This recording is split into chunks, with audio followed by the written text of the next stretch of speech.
Become a member, sign in, and start streaming today.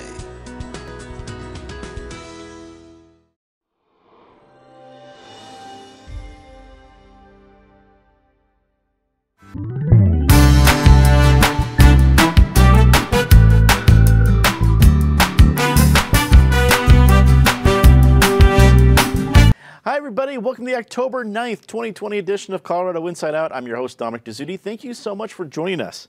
As ballots start to get mailed out today, let's look at two of the big candidate races in Colorado. Cory Gardner and John Hickenlooper faced off in their first two debates, one in Pueblo and one in Telemundo. And there's even going to be one in Denver tonight.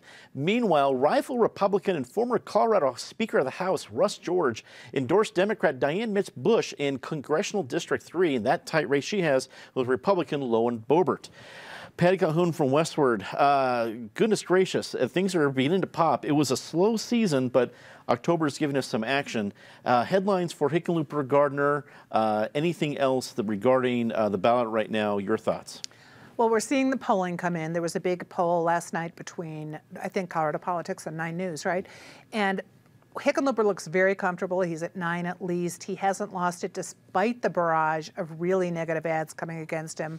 Not great performances in debates. So we'll see tonight. There's a debate at 5. It'll be over by the time this show airs. But it is definitely his to lose at this point. I think he will win if he really wants to be in the Senate. Have fun. Meanwhile, in Congress, I do not think he will be rubbing elbows with Lowen Boebert. Despite her very interesting national candidacy, there's been a lot of national attention. The more you know about her, the less you really want to see her, not just in Congress, but maybe even in Colorado. So I think Dianne Mitz Bush will have a very good chance at it. We're also seeing polling numbers coming in on some of these ballot measures. And really the big winner right now looks like Dennis Gallagher. No one knows how to vote on the potential repeal of his circa 1982 amendment, the Gallagher Amendment. Eric Sonderman, political analyst and columnist with Colorado Politics. As I think Kyle Clark astutely put yesterday, a poll is not a predictor. A poll is a snapshot in time. But for Cory Gardner in Colorado, oof, what a snapshot. Does he take anything away from this? But are you telling me I have a chance? Where is he at right now? Polls are snapshots in time, as you indicated, Dominic, but the time that we have the snapshot is the time that ballots are going out. So it's not some snapshot 3, 4, 5 months before the election. It's a fairly important snapshot, shall we say. I'm not surprised by either of these polling numbers. The one that shows Biden ahead in his state by 10, Hickenlooper ahead in his state by 9. It's right where I guess the numbers would be. And I think what it really shows is that the notion of ticket splitting just doesn't exist anymore. I mean, per those polls, even if they're off by a point or two, Cory Gardner is maybe picking up a point at most of Biden voters who don't follow through and vote for Hickenlooper on the next line. Cory Gardner and Donald Trump are joined at the hip. Cory Gardner is the one who did the joining. I mean, he volunteered for this duty many years ago, and he's paying the price for that. And that was probably doomed from the start of this election cycle. If Donald Trump was going to tank, and he was always likely to be in trouble in Colorado even before the real tank, Cory Gardner was going to pay the consequences quickly on the West Slope. I'm not as confident in that one as Patty is. I think that is still a coin flip kind of race. But even to the extent it's a coin flip race tells you what a rough year this is going to be for Republicans generally, because that is an overwhelmingly Republican district. I mean, Scott Tipton beat Mitz Bush by 8 points last cycle. Donald Trump won the district by 12 points. Donald Trump even carried Pueblo County. To the extent it is a close race, it speaks to the Democratic wave that's coming. Krista Kafer joins us remotely. Krista Kafer, a Denver Post columnist. Thank you so much for being here, Krista. One of our good friends, Lynn Bartles, was talking about the importance of this Russ George endorsement. Russ George is not a political leader here in the city of Denver. He is a Republican in Rifle. He is a Republican that seems to hold a lot of respect. What does that endorsement say to you, at least about the race that we see in CD3? Well, when I first heard his name, my thought was, who's that? And I'm guessing that all around the state of Colorado, that's the question people are asking. Who is this person and why does their opinion matter? So endorsements, people get endorsements. Does that actually affect how people how people run a race or how people vote. And I don't think so in this case. Yeah, I know it's a toss-up between Boebert and Bush. If Bush wins, it's probably going to be a Betsy Markey kind of a tenure in office, 2 years and then out, and then the Republicans will raise another candidate up to the fore, and that district will return to Republicans. So I do think Boebert probably will squeak it out, but if she doesn't, it's basically 2 years in the wilderness, and the GOP is back. And rounding out the panel, Marianne Goodland, Chief Legislative Correspondent from Colorado Politics. Marianne, thank you so much for joining us. Marianne, we have debates, we have endorsements, we have polling numbers, everything to choose from. You get to take your pick. What stands out to you this week? The Russ George endorsement really does stand out to me. And he might not be well known in Denver, but I guarantee you he is known very well on the Western Slope. He was Speaker of the House in the 1999-2000 session, and my colleague Ernest Looning referred to him in the story he wrote about the George endorsement as being as close to political royalty on the Western Slope as you will ever get. Since he was Speaker of the House, he has served as president of Colorado Northwestern Community College. He has been the chair of both the Colorado Water Conservation Board and a related group called the Interbasin Compact Committee, both of them focused on implementing the state's water plan. These are, as a water leader, he is very, very well respected.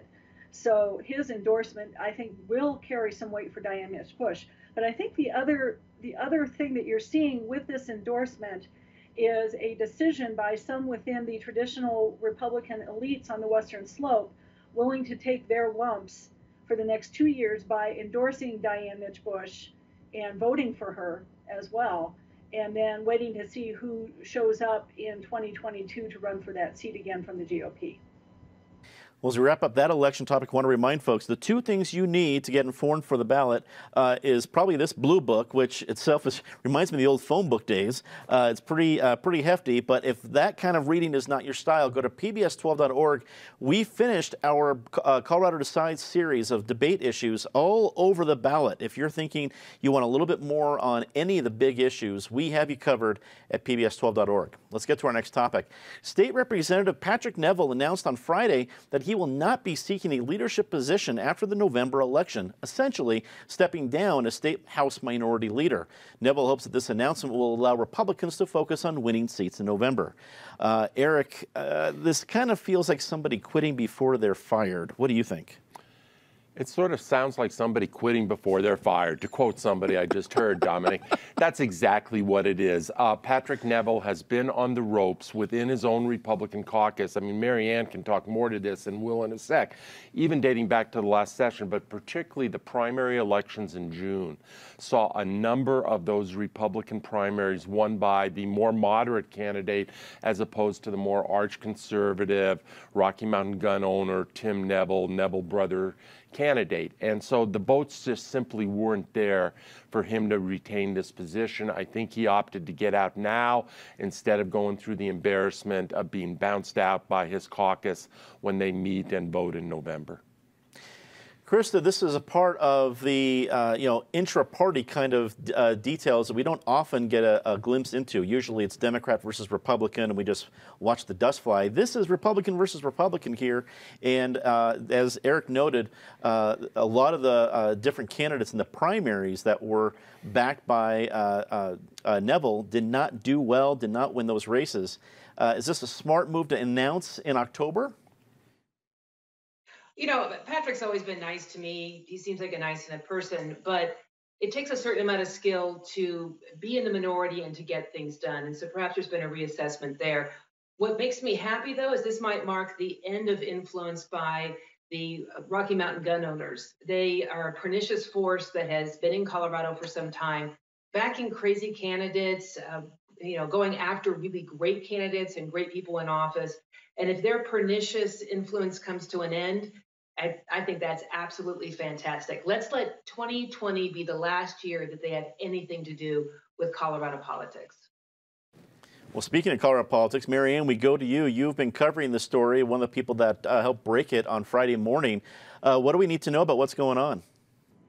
Well, boy, where to start on this one? Representative Neville has been criticized by his caucus, and the criticism really took off after the 2018 election when he and his supporters raised about $1.2 million to help elect Republicans. And what happened is that they lost 3 seats. And not only did they lose 3 seats, but 2 of them were seats that had never in the state history ever been represented by Democrats before. And that was up in House District 25, which is a mountain evergreen conifer seat. And then in House District 37, where Tom Sullivan is now the Democratic representative. So the other thing is that Representative Neville and the committees that he and his brother were in charge of, they raised $1.2 million, but then they left $305,000 on the table after the election. And GOP leaders who talked to me about that said, you just don't do that. You spend every penny you've got to help elect people. And there were some very close races that Republicans won that they may not win again in November. So was he fired before or did he resign before he was fired, as you have said? Absolutely. And some of the folks I've talked to said that they've known for a month now that this was coming. It really was not that big of a surprise. Patty, we finally got our wish for news that broke before we tape at noon. So, Representative Neville, if you're out there, thank you for at least doing the right thing by announcing in the morning and not in the afternoon. That was very kind. Your thoughts? Except it is not a newsflash that the Republican Party in this state is in trouble. Where is the bench? The only good thing for the Republican Party about Cory Gardner losing the Senate race might be they've got a perfect candidate for governor 2 years from now, because the bench just isn't there. They've got, the party leaders like Ken Buck have been divisive. Steve House has been divisive. So they've got a lot of issues if they're going to try to rebuild in a year when Democrats look like they're going to sweep much of the table here in Colorado. Well, even as Governor Polis warns about rising COVID-19 rates and the state hit its highest hospitalization rate since July, CU Boulder announced that it will resume in-person classes as Colorado State University was declared an official outbreak with 375 new cases. Andrew Womack Ministries went ahead with a 600-person attendee in-person conference this week, violating state orders, continuing the lawsuits going back and forth on that. Krista, we go to you first in this one. No one wants to go back to lockdown orders because those aren't good. But I don't think anyone believes that the virus is over. Is there a middle ground that everyone can agree upon that we can all keep each other safe and still move forward? I think the key here is know your risk, assess your situation, use prudence, but live your life. And opening up these schools so that the kids can be taught is in the best interest of professors. It's in the best interest of students. I teach at Regis University, and I can't tell you how painful Zoom classes are. You have a hard time connecting with students. They have a hard time connecting with you. It's a difficult situation. Students are really not at risk. If you think about that, the case fatality rate for this disease is about 2.8%. which of course puts it higher than influenza, but far lower than MERS, SARS, Ebola. This is not the Stephen King novel kind of pestilence. This is a difficult disease, but we've got good therapeutics. We've got a vaccine on the way. We are in a good position to beat this. In the meanwhile, we need to continue life. We need to keep stores open. We need to keep schools open.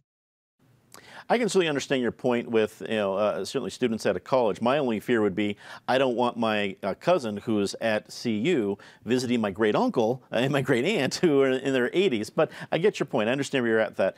Marianne, we go to you next. Governor Polis is in a tough situation. He's the guy answering these questions every day with the COVID updates. Do you think he needs to step in, whether it's the state schools or any other orders, because of where the numbers are growing at this point? Well, you're seeing a lot of action by county public health departments on this. So does the governor need to step in? Perhaps not. You look at what happened this week in Mesa County, where the number of cases that they have are shooting up. And then a warning from Tri-County Health yesterday that the 3 counties under their watch are also getting into dangerous territory. So I think you need to see where the county health departments come down on some of this.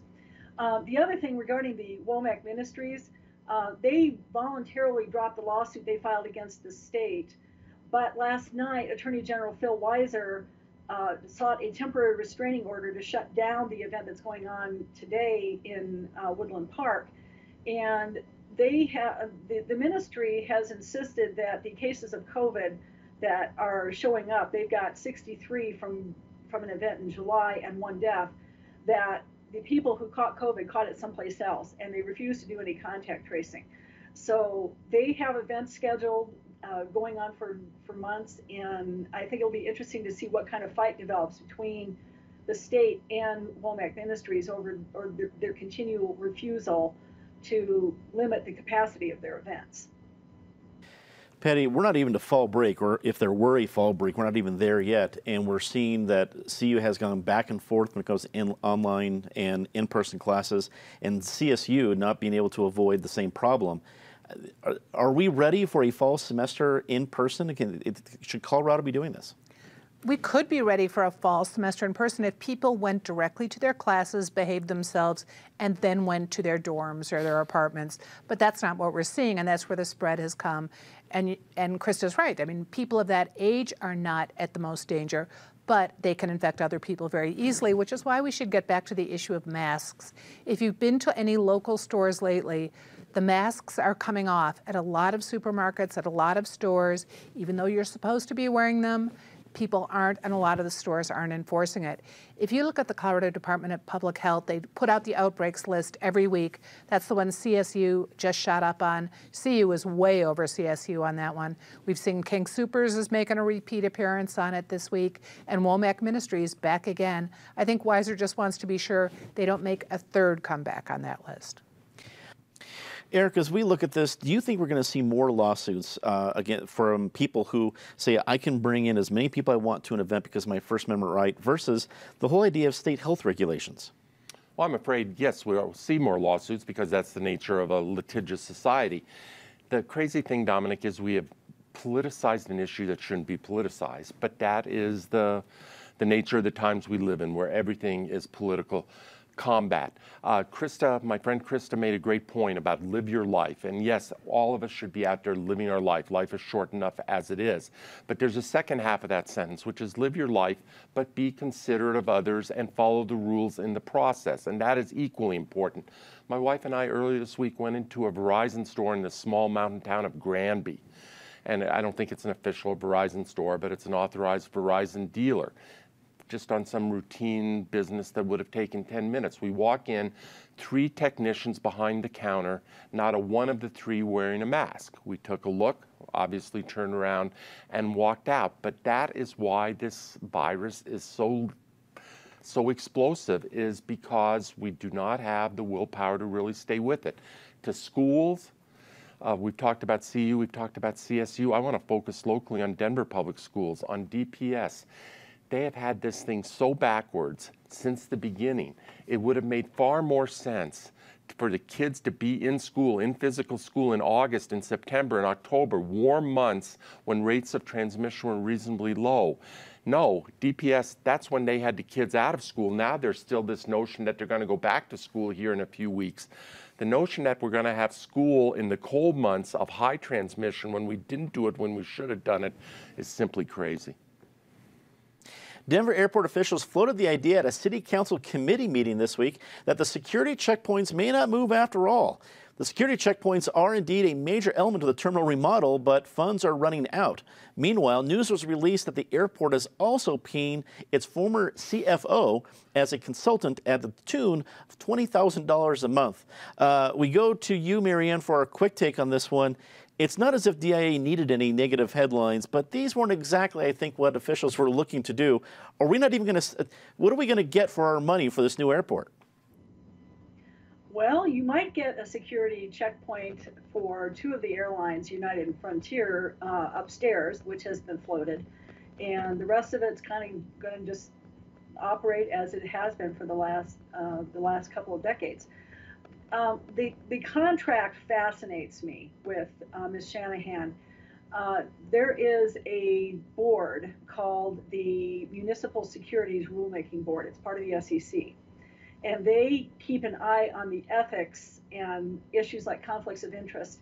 And they have a rule that says when a municipality enters into a contract, if there's a person who's moved from that municipality to the contractor, that is a potential conflict of interest. Now, the Denver Board of Ethics did sign off on this, so they're okay with it, but I'm not sure this is going to fly with some federal rulemaking folks. Patty, did the Denver airport just spend several tens, if not a couple $100 million on a new mall? A new mall that will not even be successful. That's the irony with all this. We can't blame this on COVID and pandemic and not knowing what was going to happen with travel. The contract with Ferrovial, which was signed 2 years ago, stunk from the word go. So anyone involved in that should not be at the airport and probably should not be getting consulting fees from the airport.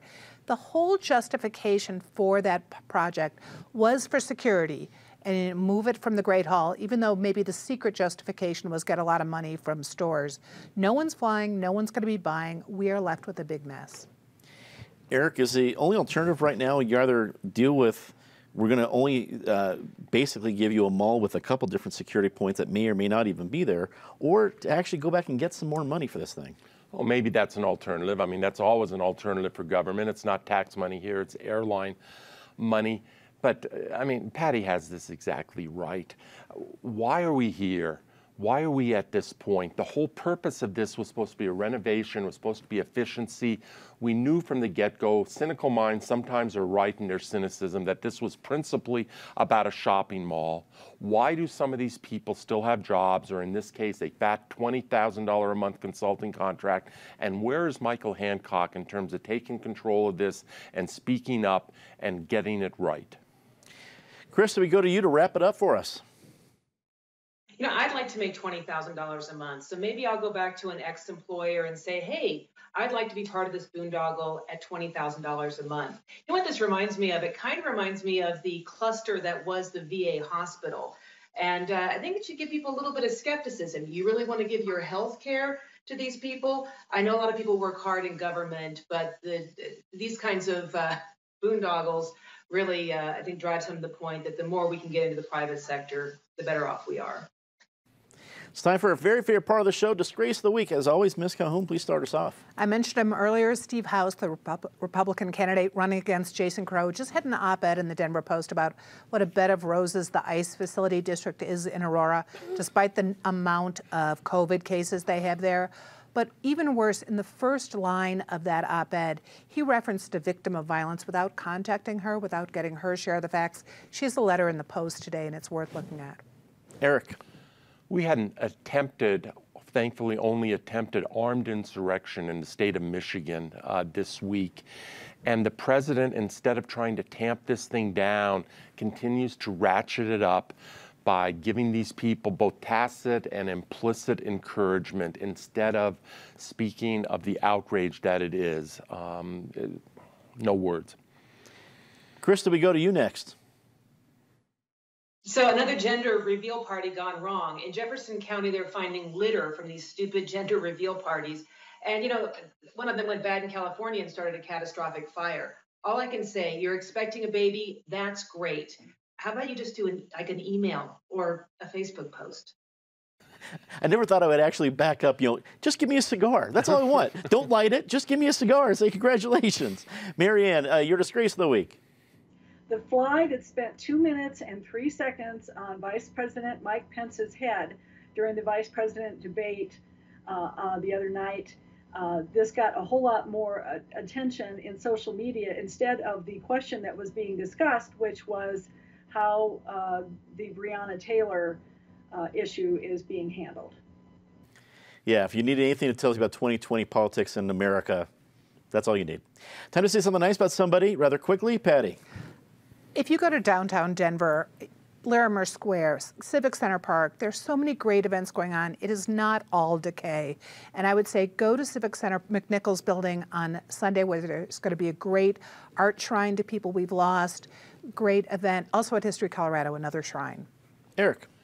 Happy birthday this week to Charlie Burrell, A Hear, hear. Denver institution turned 100 years old on October 4th, the first African American to be a part of a major orchestra in this nation, which was then the Denver Symphony, now the Colorado Symphony Orchestra, a jazz musician, a classical bassist. What a great life story. Hear, hear. Krista. My hat's off to the nursing home residents who staged their own protest against the lockdown that they're under. We haven't given a thought to what it's like to be alone, to be isolated, perhaps with a physical condition or dementia. Instead, we need to let people, even at advanced age, make some choices about what they want. As these folks said, perhaps it's better to die from COVID than to die of loneliness. Marianne, we go to you. Former House Assistant Minority Leader Cole Wist, who this week announced he was joining the steering committee for Republicans and Independents for Biden.